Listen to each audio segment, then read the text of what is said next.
पंकज जी चंडीगढ़ से। राधा वल्लभ श्री हरिवंश। महाराज जी आपके चरणों में कोटि कोटि प्रणाम। महाराज जी मैं माँ दुर्गा का भक्त हूँ। माँ दुर्गा के दर्शन करना चाहता हूँ, तो मैं क्या करूं कि वो जल्दी आ जाए महाराज जी।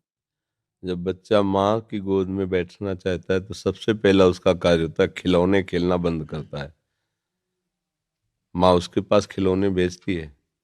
जितना वो माँ की तरफ बढ़ने की कोशिश करेगा, माँ कार्यरत है तो उसे खिलौना भेजेगी, दे दो ये सब।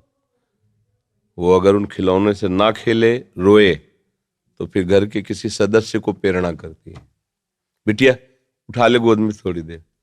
वो उससे भी चुप ना हो, तब फिर वो दौड़ के आ जाती है। भाव, पहले हमको इन भोगों का त्याग करना होगा जिन भोगों में हम खेल रहे हैं। फिर हमारी अनुकूल मांगे हमारे सामने आएंगी, माँ से ना मिलने के लिए बाधा बनकर। हम उन मांगों को भी जो सोचा था, चाहा था, वो मिले, पर हम उसे स्वीकार न करें और रोते ही रहें, तो फिर माँ नहीं रुक सकती। वो तो वात्सल्य में कुपुत्रो जायते क्वचिदपि कुमातानुवत। फिर वो आकर के साक्षात, पहले हमारी सामर्थ्य तो होनी चाहिए, माँ के दर्शन हो। हमारी माँ कोई प्राकृतिक माँ है क्या? आद्या शक्ति अनंत महामहिम है। वो ऐसी थोड़ी कि इन प्राकृतिक नेत्रों से ऐसे, जैसे अपनी अम्मा को ऐसे देख लेते हैं ऐसे। वो केवल तुम्हारी माँ थोड़ी, जगत माता है और वो आद्या शक्ति है, ईश्वरी हैं। कोई ऐसे थोड़ी कि ऐसे देख लोगे। पहले भोगों का त्याग करो और उनकी शरण में होकर के अंदर से उनके नाम मंत्र, उनके विज्ञ जो महापुरुष जन है उनसे मंत्र लेकर और उनके भावना से भजन करो। माँ का साक्षात्कार रामकृष्ण परमहंस जी ने जब के सिद्ध हो गए ना, फिर माँ का दर्शन को खिलवाड़ है। फिर कृष्ण और काली में कोई अंतर थोड़ी उन्हें दिखाई दे रहा था, पूरा जगत उन्हें भगवत स्वरूप नजर आया। तो माँ का साक्षात्कार मतलब ब्रह्म साक्षात्कार। माँ कोई प्राकृतिक माँ थोड़ी है कि ऐसे ही गोद में बैठ जाओगे। उसके लिए ब्रह्म स्वरूप होना पड़ेगा, समस्त विकारों का त्याग करके केवल माँ की प्राप्ति के लिए। तो चाहे श्री कृष्ण प्राप्ति के लिए, चाहे माँ की प्राप्ति के लिए, वही प्रभु बने हुए हैं सब रूपों में। तो जितना सत्संग है सब उन्हीं की प्राप्ति के लिए है। आप पहले तो विकारों से बचिए, ब्रह्मचर्य का पालन कीजिए, खूब नाम जप कीजिए और लक्ष्य बनाइए कि देवी जो सर्वभूतों में व्याप्त शक्ति है, मैं उसका अनुभव करना चाहता हूँ।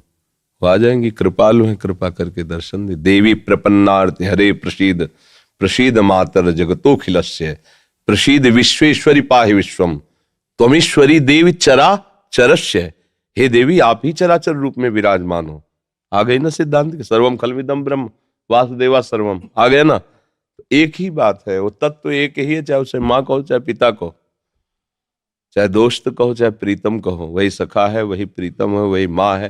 तुम जिस भाव से भजोगे आ जाएगा। तुम्हें माता च पिता तुम्हें, तो वही शिव है, वही शक्ति है, कोई दो तो है नहीं।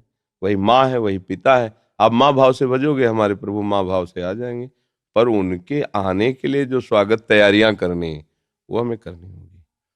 हमारे हृदय में जो अभी कूड़ा करकट वासनाएं हैं ये हटानी पड़ेगी। खूब नाम जप करे और भाव से चले तो तुम्हारी बुद्धि में ही प्रकाशित हो जाएंगी। या देवी सर्वभूतेषु बुद्धि रूपेण संस्थिता नमस्तस्यै नमस्तस्यै नमस्तस्यै नमो नमः।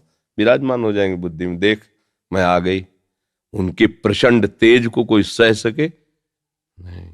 जब तक भजन के द्वारा अंतःकरण निर्मल, उनके प्रचंड तेज को सह सकते हो। वो शिव शक्ति है, अम्बा है, आद्या शक्ति है। और एक अंश में सूर्य विद्यमान, आंख मिला के देखो 12 बजे दोपहर के, और अनंत सूर्यों जैसी कांति माँ भगवती की है। महाबलशाली, त्रिभुवन में कोई पैदा नहीं हुआ कि अपने रूप स्वरूप में आ जाए, उनसे आंख मिला ले कोई। भगवान शंकर भी चरणों में लौट गए नहीं लौट गए। तो ये बात ध्यान रखना कि ये माँ कोई ऐसी माँ नहीं है प्राकृतिक, ये आद्या शक्ति चिदानंद माँ है। ये ऐसे थोड़ी सी चुनरी और नारियल चढ़ाने से तुम्हारी कामनाओं की तो पूर्ति कर देगी, लेकिन साक्षात्कार होने के लिए फिर अपना अस्तित्व मिटाना होगा, अपने अस्तित्व का बलिदान करना होगा। अस्तित्व का बलिदान, पूर्ण समर्पण और उन्हीं का केवल चिंतन, आ जाएंगी। क्योंकि वही है, दूसरा कोई है नहीं हमारी दृष्टि में। सब एक ही परमात्मा है, उसे किसी भी नाम रूप से आप पूज कर प्राप्त कर लो, वही है, दूसरा कोई है नहीं। समझ गए? महाराज